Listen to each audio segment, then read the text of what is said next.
Hello everyone, it's Christy from Christy's Beautiful Life. Welcome back to my December Daily. Today we're going to be working on days 12 and 13.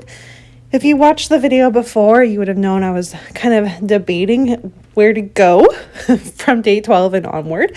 And I do decide to go with my kids' concert. So I'm going to take the full 6x8 photo and find these little circles that I've been gathering together. I'm going to use those to go up one side, so it's going to go up the left side of the photo there. And then for the additional photos, what I'm going to do is have this little, it's actually from a bag that I cut because I just really like the pattern, but there's enough of a lip in there that it actually will house my two photos without them falling off. So that is my plan. I'm making this, it would be the same thing as if you put one of those clear page protectors, like you cut a 3x4 page protector from the extras and put it on your photo to take the photos in and out. Exact same kind of idea. I'm just using some leftover product instead. So that was awesome. You can see I went through and chose some tissue paper to put in between day 11, which was my office party, and this one because it's going back to back, but I didn't want you to see the photo or the pattern paper that I actually end up choosing. I didn't want that to shine through and kind of ruin the effect of the elegance of day 11, if that makes sense. So I went with this star tissue paper to go ahead and back that with. And then for day 12, I'm just using some scrap paper here from Crate Paper. I believe this is Hey Santa. Pretty sure. Could be wrong, but I'm pretty sure. I just like the color of it. It matched my daughter's program, so I was good with that. I'm also going to take this really cute little die cut. This came from Moira, the little candy canes, and I just like the little added effect that it brought. I thought it was super cute, and so when I put my photos in, you don't see it, but when I take my photos out, you will see those cute little candy canes that also kind of cover up my daughter's purple shoes because she has purple shoes for her daycare, which I think is really funny. Anyway, so that is what's going on there. I'm going to back some of the transparent circles on white so you can actually see the color because they kind of bleed in to the photo when it's so dark that way. So putting it on white kind of just pops that color up, which is helpful. And then I'm going to glue everything down to where I want it to go. I have no rhyme or reason really other than I try to keep not all the large circles at the one spot. I did use the, what is that called? Oh my gosh. It's the one down at the bottom with the wreath and the words, and I cannot think of what you call that right now. I want to say pleather, but that's not right. But that is one I am going to put down at the bottom. It's got some bulk and some heaviness to it, so I felt if it was down at the bottom, it won't do anything to try and bring the page down either. So that was really my only conscious decision was that. And while I was looking at everything, I actually found to mark it as my day 12 a circle piece that had 12 on it. And I've had those little wood veneer numbers for a very long time. They've showed up in a lot of my December dailies. So I was excited to A, get another one used up, but B, like, what are the chances I would happen to have a 12? So that made me very happy. And now I'm just kind of going around. I'm going to glue a few things down, try and make some final decisions. I show you how I glue a few things down. Some of it's my actual glue, wet adhesive. Most of it is just some clear tape. Red line, I only red line the rubber piece and the little Christmas tree because I didn't want that to go anywhere. Everything else, I've talked about this before, but the photo I use it's called Pearl Print. I get it from London Drugs. And once something is stuck there, it's not going anywhere. So I just use my normal tear tape for that because I know it's not going anywhere. So that is how I made those decisions. And that is about gonna do it for this day. I'm really happy with how it turned out, better than I actually even thought about how my day 12 was gonna turn out with all the different decisions I had. So very, very pleased with it. I'm happy to have the circles used up too because I wanted that on one page, and so now it's there. There you can see I'm going to just put everything back into the album there, and then we're going to work on day 13, which I am going to actually turn into just a little 3-pocket thing on the back of the invitation there from the invite for the program. So you can see here, I have a whole bunch of little photos and words, and what they are just individual stories about things like our advent calendar this year that the kids liked, but they weren't super into, so I felt like didn't need a whole spread. I tried the Tim Biebs at Tim Hortons, and I snapped a little selfie of myself and put a fun filter on it. I was driving to work, and it was like this magical snow falling thing, and while I was waiting for my coffee, snapped a photo of that, all of my Christmas mugs, a Christmas card from my grandma that she just looks so happy and cute, and she's 94 years old in a home care place. So it's just all these little stories that I wanted to get told, and I was able to kind of pair them with the stories and the photos that I tape front and back. So when you pull them out, you can see the photo, flip it over, and read the story. I originally had planned to do this as the ABCs of Christmas, and each letter would represent a little story.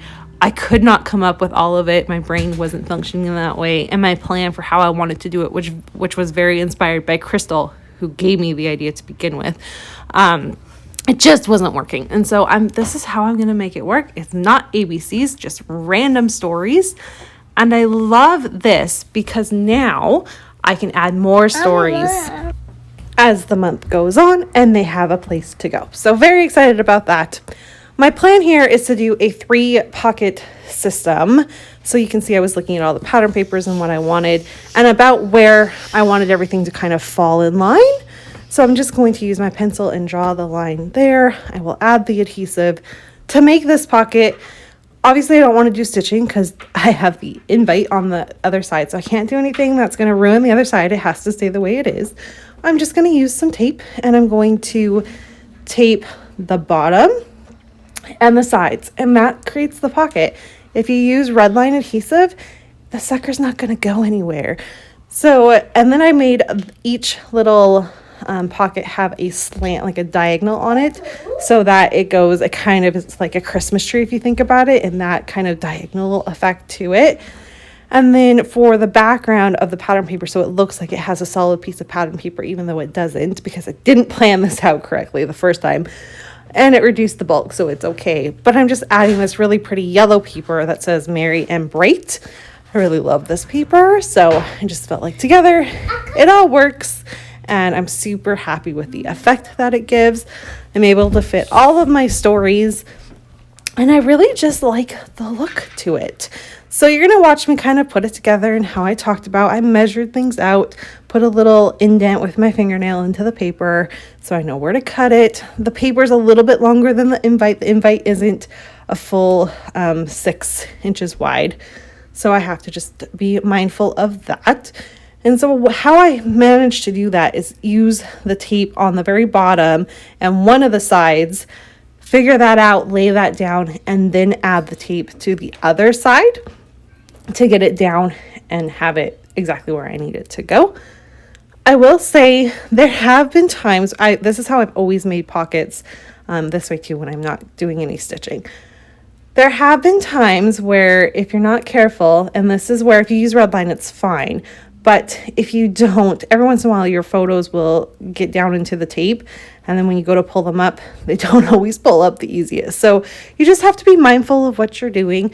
If you can manage to go ahead and stitch your pocket that way, it is a better option. Yes, I could have stitched it beforehand and then put it down, but I didn't, and I still would have had to use tape, and it's fine.